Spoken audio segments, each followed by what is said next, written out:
Bunsod ng patuloy na paglakas ng ekonomiya, tumaas ng 10.6% ang foreign direct investments ng bansa.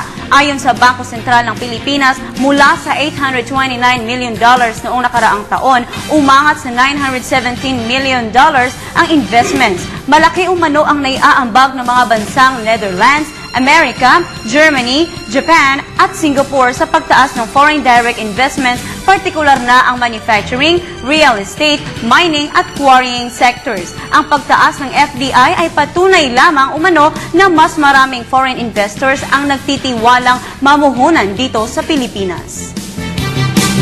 Ano ang implikasyon ng pagtaas ng mga dayuhang pamumuhunan o foreign direct investment sa Pilipinas? Kunin natin ito sa saloobin ni Trade and Industry Undersecretary Cristino Panlilio via phone patch. Magandang hapon po, Yusek Panlilio. Good afternoon, magandang hapon. Yes, magandang hapon. Si Sandro Hermoso po to. Matatanong ko po kayo. Sabi po na ang foreign direct investments ay umakyat po sa 73 million ngayong June. Ano naman po kaya yung kahulugan nito para sa mga ordinaryong mamamayan natin?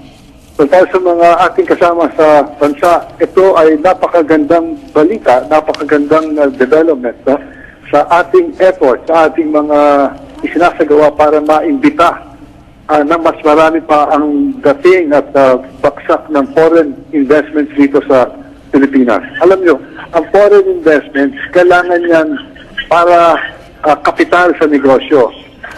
Lalo na sa mga malalaking projects na kamukha yung mga infrastructure projects natin, yung mga tulay, mga daan, mga toll roads, no?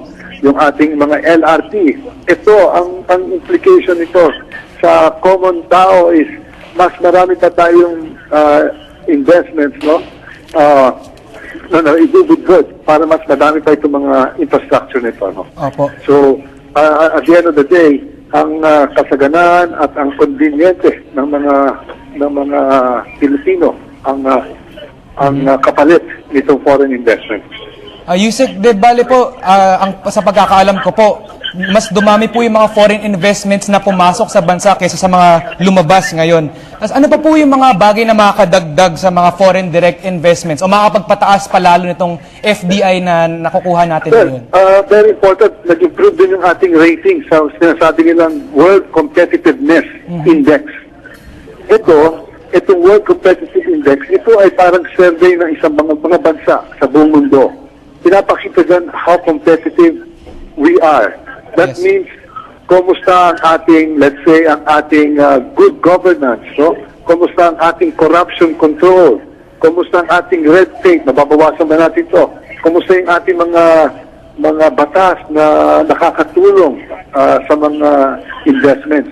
Opo. Pag nung bumaba ito, minsan tumaas tayo sa ratings, no? From number 75 to 65 place, so that pagbaba is mas mabuti. Yan, makakatulong yan. Mga investors na, lalo na yung mga hindi pa kabisado ang Pilipinas, matignan lang yung index na yan, ay parang nakakalibag na ng loob. Meron na kagad first impression na, maganda pala dito sa Pilipinas. At susuriin na rin na ng gusto, no, ang Pilipinas. So, meaning to say, meron na tayong heads up, meron na tayong advantage pag nag-i-improve tayo dito sa ratings na ito. Opo. Yan ang implication yan. No? Opo. Yusek, dahil alam rin po natin na yung foreign investments galing sa mga ibang bansa, nag-invest po sila ng mga things like real estate, manufacturing, wholesale and retail trade. Ano naman po yung implications nito for job generation and taxes po for the both local and foreign companies? Pag nagbukas ng negosyo at nag-umpisa ng operasyon, kailangan ng tao yan, you know? Kailangan ng manpower, and this is very good. This is really the end. That's the end objective of inviting investments, to create jobs. Create jobs to alleviate poverty, you know? For people to be able to have purchasing power, to buy food and the basic necessities, you know, like clothing, shelter, and transportation. Yusek, alam nga po natin, since tumaas po itong foreign direct investments, ano naman po yung significance nito sa balance of payments na meron yung bansa natin? Well, ang ating balance of payments have been positive, no? Surplus tayo the last several years, so much makakadagdag pa ito. So we can be assured that in the coming year, and the coming years, magkakaroon tayo ng positive balance of payment situation. Opo. Maraming salamat po sa inyong oras, Yusek Cristino Panlilio. Okay, sige, salamat din.